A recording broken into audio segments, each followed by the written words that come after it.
What if the course of history had taken a different path? What if the devastation of World War I had reshaped Europe not as a prelude to another conflict, but as the foundation for lasting peace?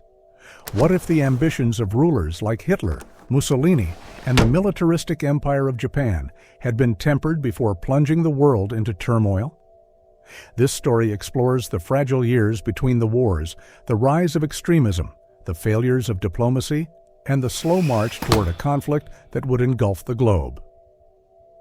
It asks us to consider how the shadows of defeat, desperation, and unchecked power forged the world we know today, and what might have been if things had gone differently.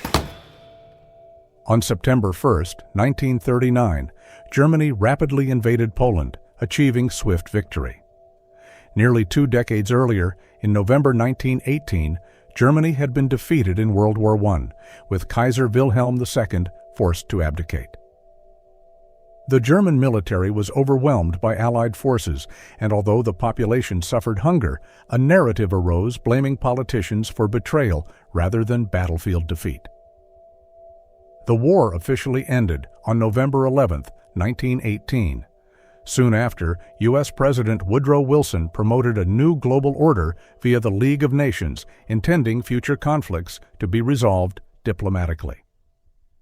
The Austro-Hungarian Empire dissolved, birthing new nations like Austria, Poland, Hungary, and Czechoslovakia, significantly reducing Germany's territory. However, these new borders often included large German populations, planting seeds for future tensions. Germany faced harsh reparations, £6.6 billion to Britain and France, crippling its economy. Wilson's vision failed when the U.S. rejected League membership, embracing isolationism. Germany transformed into a democracy under the Weimar Republic, but soon experienced volatility. Street violence between political extremists and economic collapse from hyperinflation in 1923 wiped out savings, paving the way for right-wing radicalism.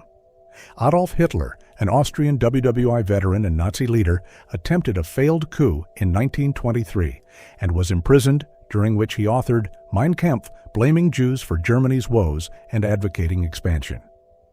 After release, he focused on growing the Nazi Party legally.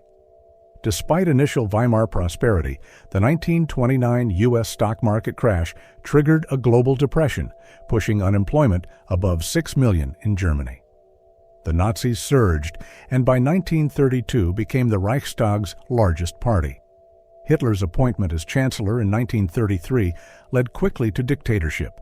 The Reichstag fire justified banning opposition, and by 1934, Hitler declared himself Führer. Hitler rebuilt Germany's economy and secretly rearmed, violating Versailles Treaty limits. By 1935, he revealed the Luftwaffe, and Germany reclaimed Saarland and remilitarized the Rhineland without European pushback. Although the 1936 Olympics showcased Nazi Germany as proud but peaceful, oppressive laws like the 1935 Nuremberg Laws began persecutions. Meanwhile, Japan, a rising military power, eyed resource-rich Manchuria and British and French colonies in Asia. In 1931, Japan secretly invaded Manchuria, forming the puppet state Manchukuo, then exited the powerless League of Nations. By 1937, Japan waged brutal war against China, seizing vast territories and committing atrocities such as the Nanking Massacre. Western powers condemned but did not intervene decisively. In Europe, Italy's Benito Mussolini rose amid post-war chaos, establishing a fascist dictatorship by 1928. He modernized Italy's military and navy, aspiring to restore the Roman Empire. Italy invaded Abyssinia, Ethiopia, in 1935, facing little effective resistance from the League or Britain and France, revealing the weakness of peacekeeping efforts. Britain and France, traumatized by World War I casualties and economic depression, favored appeasement and defensive postures.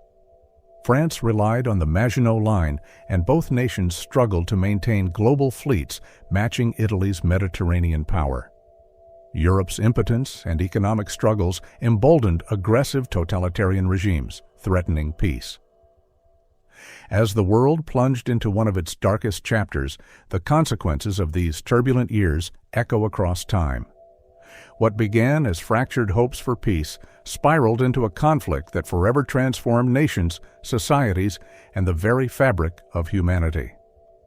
The failures of diplomacy, the rise of brutal regimes, and the relentless march of war remind us that vigilance and cooperation remain the world's greatest shields against chaos.